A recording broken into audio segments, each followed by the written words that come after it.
Welcome to the deep dive. Great to be here. Today, we're really digging into your notes on some quite profound spiritual insights. Our mission really is to unpack some powerful truths.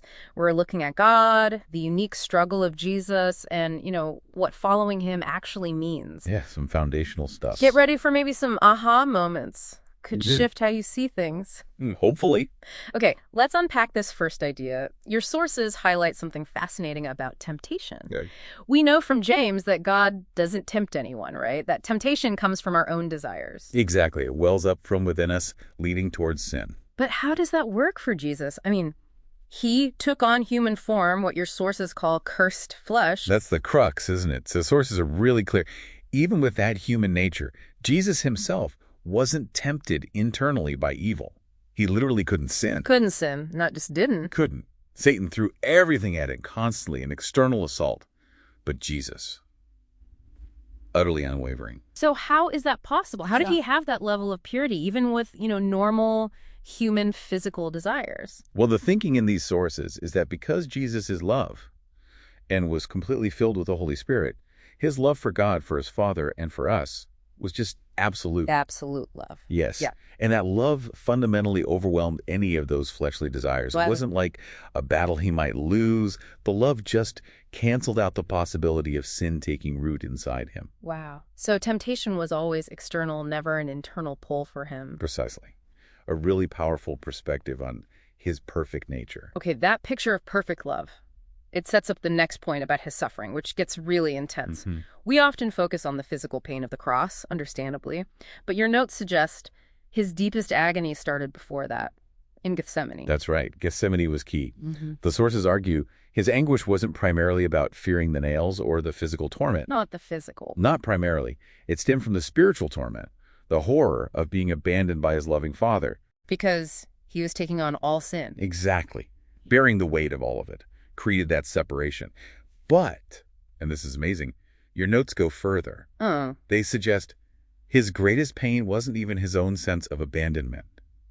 It was seeing the Father's pain, the Father's agony in having to turn away. Wait, his pain was seeing the Father's pain. That's a profound level of empathy. It's almost reciprocal, isn't it? Yeah. A love so deep that each primarily felt the other's suffering. And Jesus chose that. He prayed to drink that cup the Father gave him. Willingly. Yeah. Demonstrating that incredible, resolute love for the Father and for all of us, for creation. So this radical love, this sacrifice, what does it mean for us? How do we connect with that? Well, that's where the sources bring it right into our lives. Passages like in Luke's Gospel. Right, Luke 9:14. Deny yourself, take up your cross daily.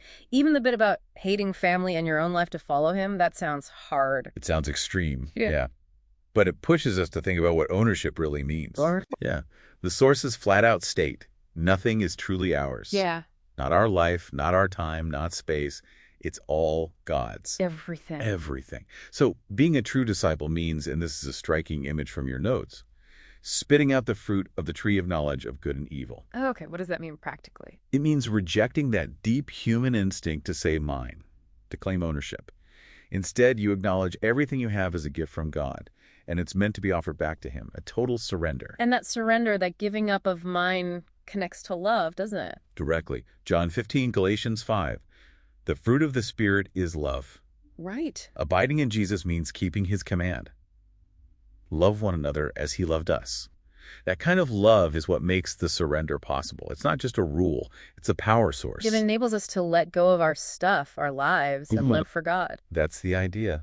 Love empowers the surrender. Wow. Okay, what an incredible journey we've taken here. It covers a lot of ground. From temptation and Jesus's unique purity to the just unfathomable agony of the cross rooted in that reciprocal love, and then landing on what discipleship really asks of us, this radical idea of ownership and love. It really does challenge our perspective. So maybe a final thought for you listening. Yeah, this is the takeaway question, maybe.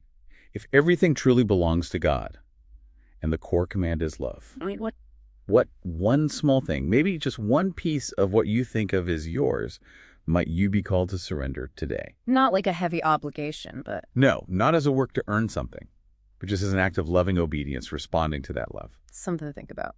Until next time, keep diving deep.